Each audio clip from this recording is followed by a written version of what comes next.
when first thought, submit spirit before matter. Our celestial humanity arrives, awakening in a dream, an inception of our reality. So we live, we love, and then there's music.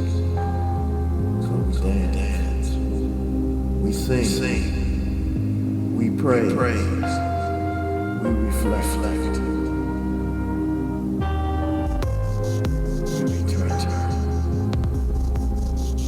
In the infinite in between, the now and that was, faces dance in our dreams.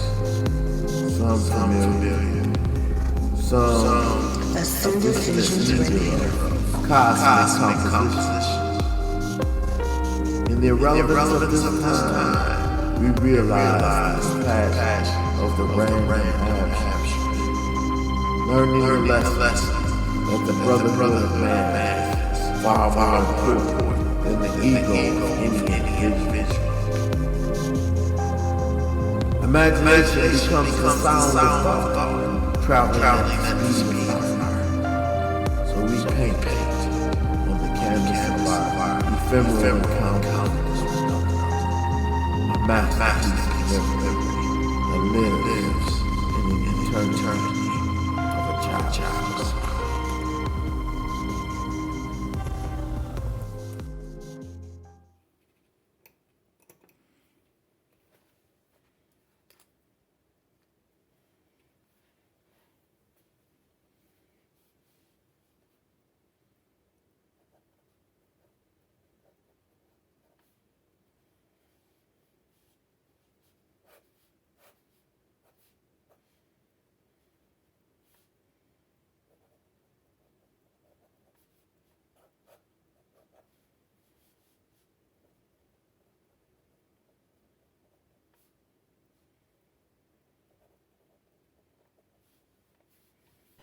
I remember when I first came to you, the diner.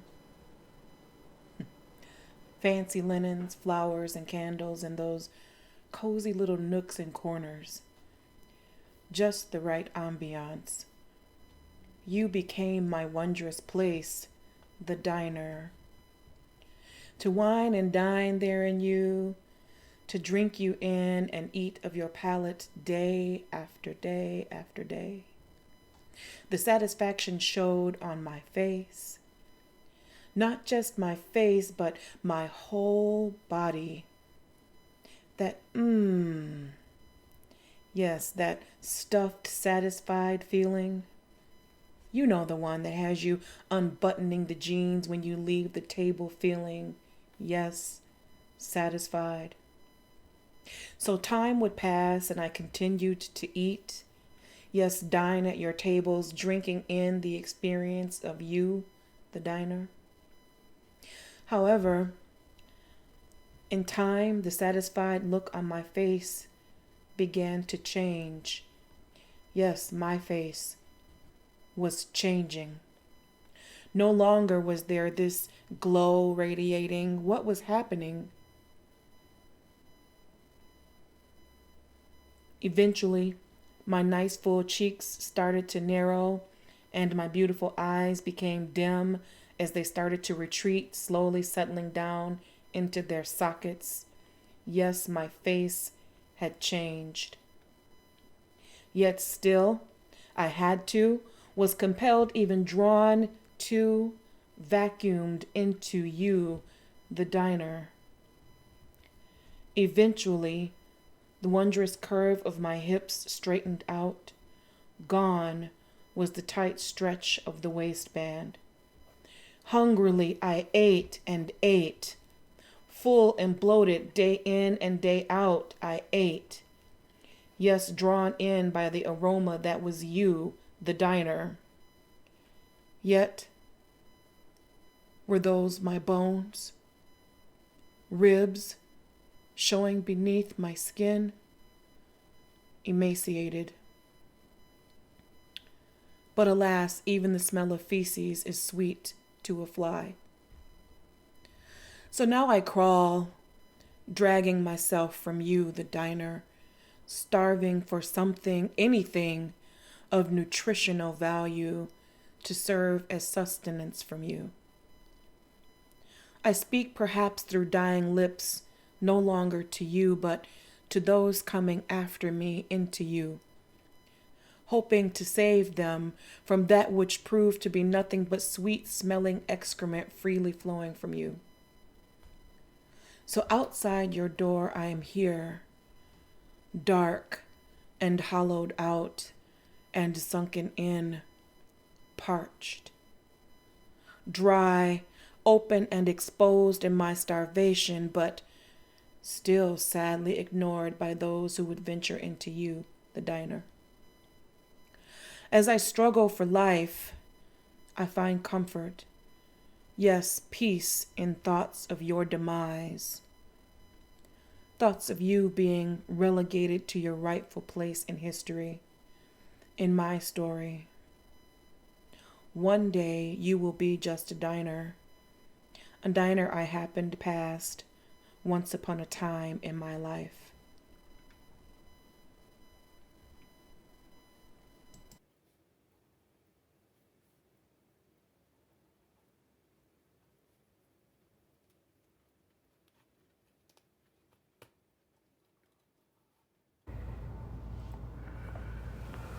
So, how you doing? You all right? I'm okay. Last time we talked, you were going through a little struggle, and seems like you've overcame that. Talk to me about what I call mom. When you call on mom, mind over matter. Let's talk about that. How do you activate that, and how important is that for a day and age like today? Mind over matter. I think it's essential. You can't. There is no forward unless you can control your mind. But I think for me, how to activate it is really, I have to think beyond myself and beyond the immediate, right? So, but then it's kind of weird because depending on what I'm going through, focusing on the immediate is the way to get through. But most of the time, for me, forward progress is thinking about what's going on beyond me or the purpose for what I'm, trying to go through. So I wasn't sure if I was going to share this, but I will. I'll share it that I tested positive for COVID-19, and it was really weird because I had a video shoot that I was supposed to go to, and that was the only reason why I took the test. I had hardly any symptoms or anything like that, so I didn't really know that I had it. But once you find out that you have it, there's all kinds of things that go through your mind. So the 14 days that I was quarantined, specifically isolated, meaning, you have to isolate for so long after you test positive. All kinds of thoughts go through your mind, like, because I didn't have any symptoms, every day I was like, well, am I going to lose my taste today? Or, going to sleep, am I going to wake up and feel like I've got like a 5,000-pound elephant on my chest? Your mind kind of plays tricks on you, right? Yeah. So in this particular case, it was a really good example to your question. I couldn't think about that.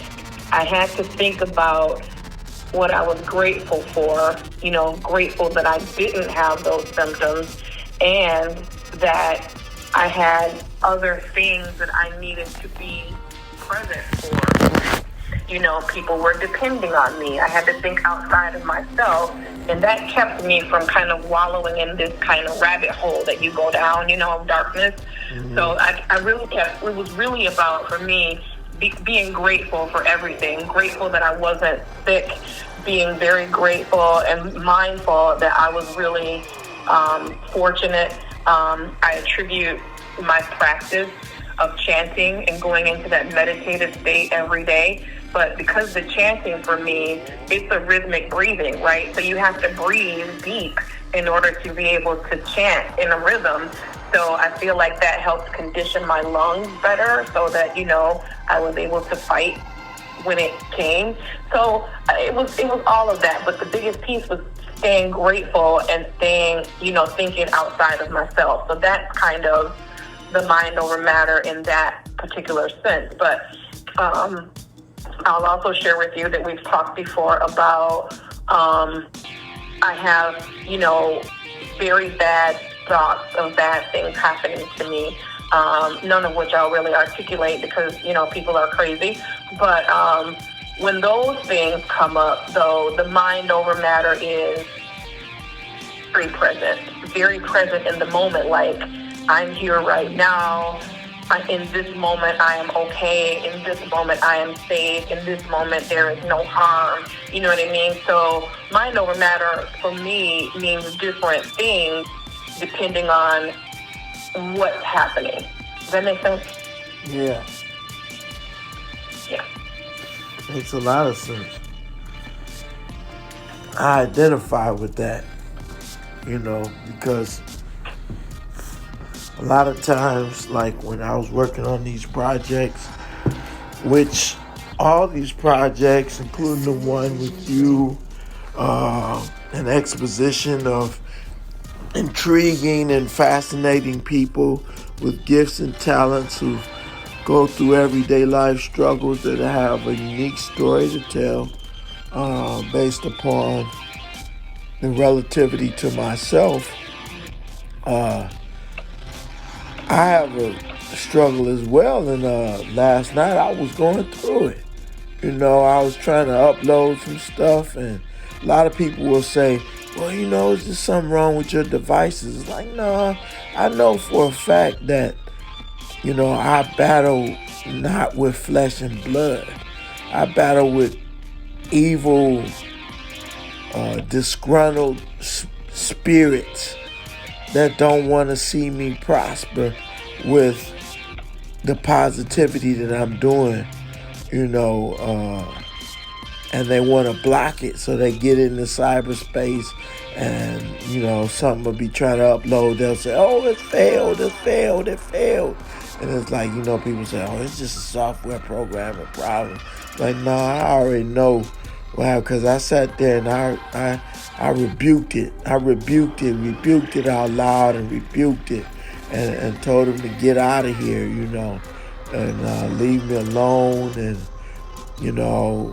after I did that and went through some meditation and some of my other practices, I was able to get through the channels. And so I identify with you with that, and how it's mind over matter, because you have to be aware of the realms when you're living in this world. When you're in this world and you're in a state of awareness, and enlightenment is about the awareness aspect of peace and harmony and balance.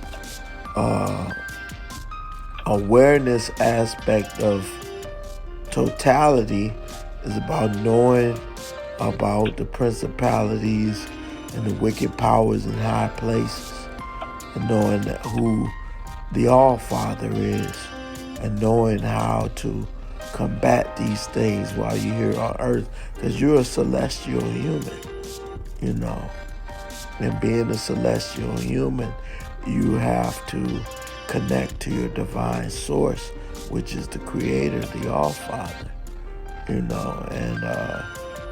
a lot of people say, like my sister was saying the other day, I was talking to her, she said, you love somebody, you talk to them, you pray, you offer prayers. And she was saying about my brother's preaching one day where he said, God loves to hear our moans and groans. And it's like, when we're doing okay, we don't talk to him. It's like, I look at that, I was like, we don't talk to him because he's busy.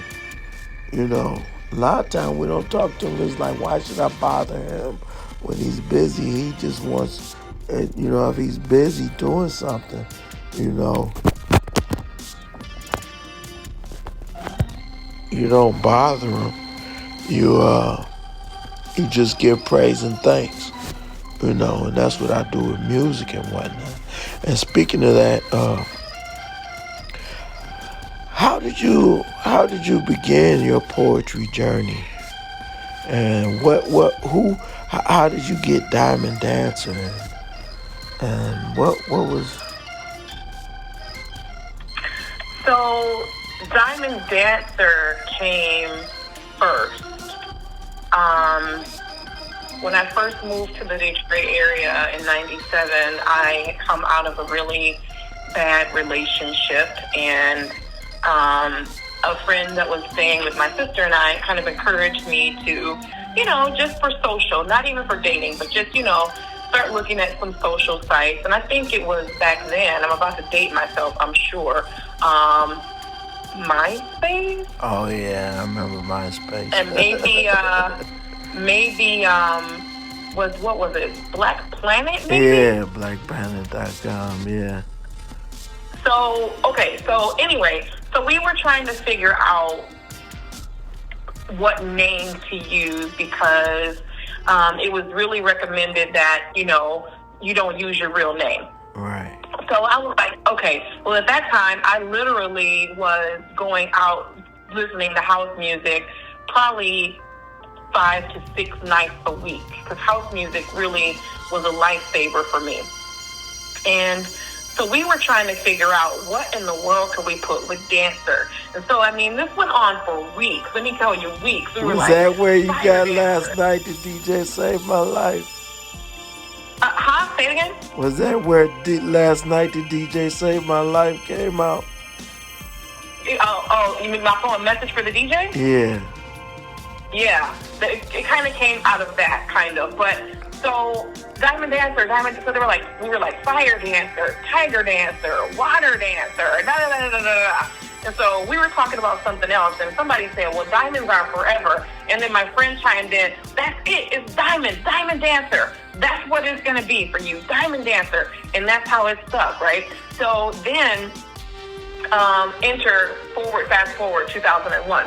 So I have been Diamondancer this whole time on my online presence and everything. And then I met this guy online. First real person I got involved with. And he was a predator. And it was awful. And anyway, after a very horrible situation, which resulted in police reports and everything else, I ended up not being able to go to work. Psychologically, I wasn't ready to go back to work. So after 2 weeks on my couch, literally 2 weeks on my couch, I did not get up. I barely ate. I don't remember consciously showering or bathing or anything like that. I was totally effed up. And so my job called and said, "You need to come back to work or you need to tender your resignation." I was like, okay, well, I can't quit my job because I need to live and I'm not ready to go back to work, but so I need to do something to get this out of me. And literally, I picked up a pen and a piece of paper and I just started writing. And that is how the first poem came out. And it was, the poem was called The Diner, and it just felt right, like, because this person came into my life, and I felt like, you know, I was just like drawn into this place. And you've been to a diner. We've gone to some diners together. Yeah. You know, you find those ones that is so cute, or it's like the perfect table, and it might not be perfect like the 1950s TV show, but you know, it's perfect. You know, it's cool. You go in, you're gonna get good food or whatever. And I just felt like this was like that. This person was in my life, and when you walk in, it's like you're walking into something that you think is nourishing and sustaining for you, and then it ends up like you're in some kind of a Twilight Zone twist, and then everything you eat ends up being shit. I mean, it's like not good for you. Right. So you keep eating and eating and eating. Think about like a dog with a tapeworm or something like that. You keep eating and eating and eating, and you're not getting any nourishment out of it, and you die. Wow. So that was kind of the how the poem came out. This was a visualization, and that was the start of it. And that was in 2001. That's how I started writing poetry. Poetry literally got me up off of my couch and got me to a place where I could begin to function again. And then I found open mics, and that's how I was able to start sharing. Because I think writing it was really kind of not, it was the beginning of the catharsis, but I think the community aspect of being around like-minded people was the most healing for me. So that's how it started for me, 2001. That's what's up. What's the most favorite poem you wrote? Dang, 20 plus years of writing. Do I have a favorite poem? Or one that stands out the most to you? You have it near you? I don't. The poem that I'm thinking about, I don't have in front of me. But I'll tell you about it. I want you to read one. It was, huh? I want you to read one. I don't have that poem. I'll have to find something else. Yeah, you could read something else. Read something fresh right now.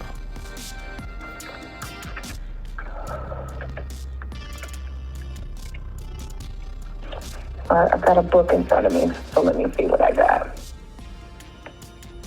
Oh, all right. We'll just do random like we would at an open mic, right? Right. So this poem is called Confessions to Girl 6.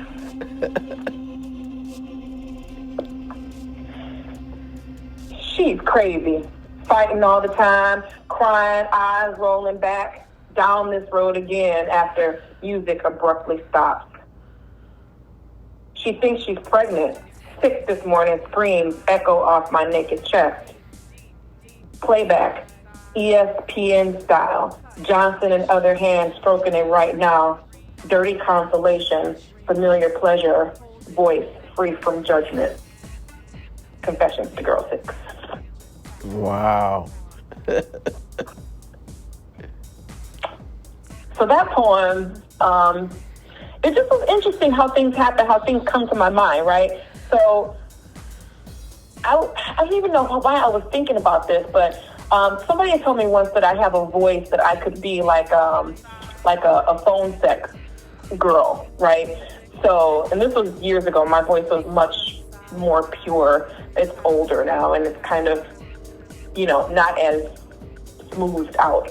So anyway, so this poem came from that, right? And I was just thinking, like, people call these lines, and, these girls probably hear everything. They probably hear all kinds of stuff, So, guys will call, or maybe girls will call after they just had a fight with their lover, and, they talk about the crazy eyes rolling and all the stuff, and then, confessing that they girl or guy or whatever, their girl might be pregnant and stuff like that. I was just thinking in my mind what these girls must hear on the phone.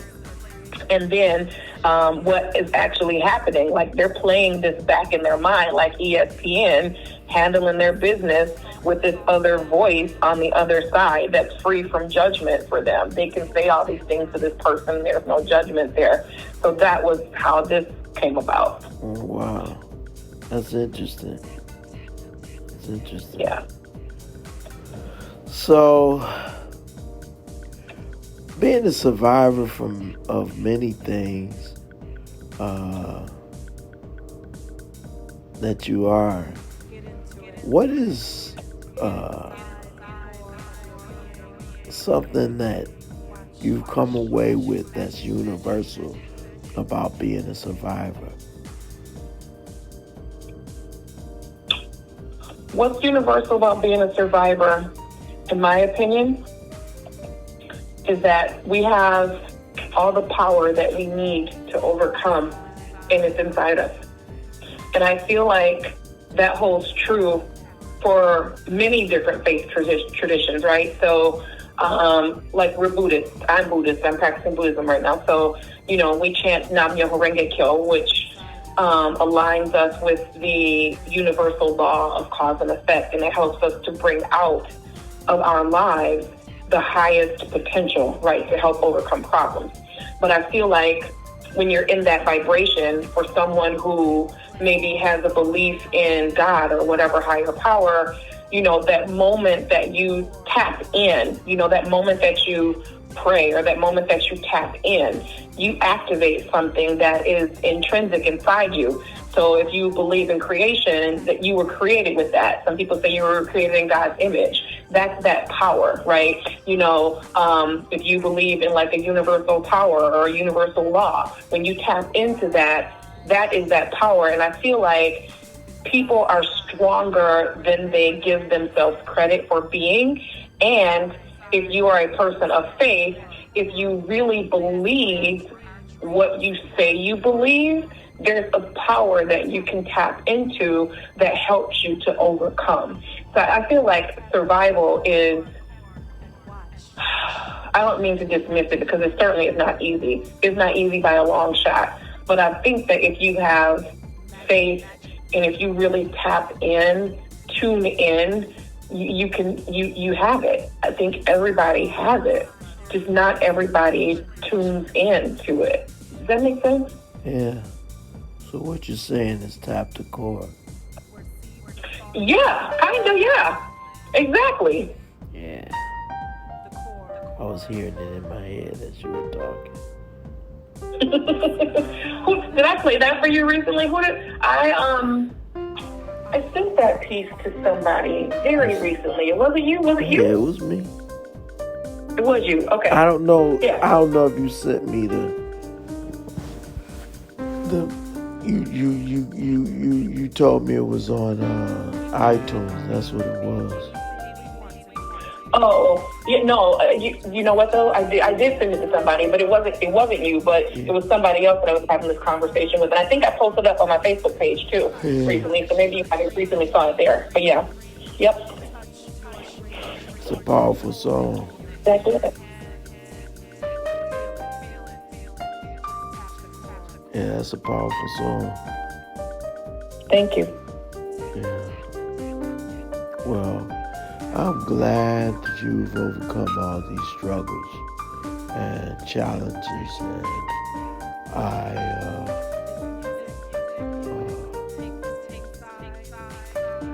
guess I say I wish you all the best for your endeavors, and may your chanting bring you peace.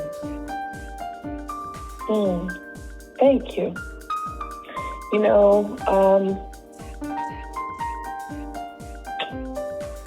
I have to say that I'm really appreciative. I'm grateful for the friendship that we have been able to forge over the years. I think some of the things that we have overcome as two people connected are, some of them seem so simple, but they're so complex, right? Like, dynamics, misunderstandings between women and men, and all of the things that you go through in the cycles of friendship, lovers, co-creators, every phase of life, we have overcome some shit, seriously. And even in times when we were apart physically, even on different continents, we have been able to forge and maintain a friendship. And it's now, well, I met you in 2001, right? Right after I started coming to open mic. So we're talking 20 years. Yeah. 20 years, one husband, several boyfriends, couple girlfriends on your side, a few books between us, several open mics, several recording sessions, several drum circles, and, porches and incense and, food and candles. We've overcome a lot. And Yeah. I just, at this point in my life, more than ever, the sticky value, the value of people that stick and that stick around, it's so priceless. It's so priceless, and I'm really blessed and really grateful. Not everybody has the comfort of knowing that no matter where they are in the world, there is at least one person that unequivocally has their back. And I have that. And I don't take that for granted. At least I try not to anyway. That's what's up. That's what's up. Yeah. That's what's up.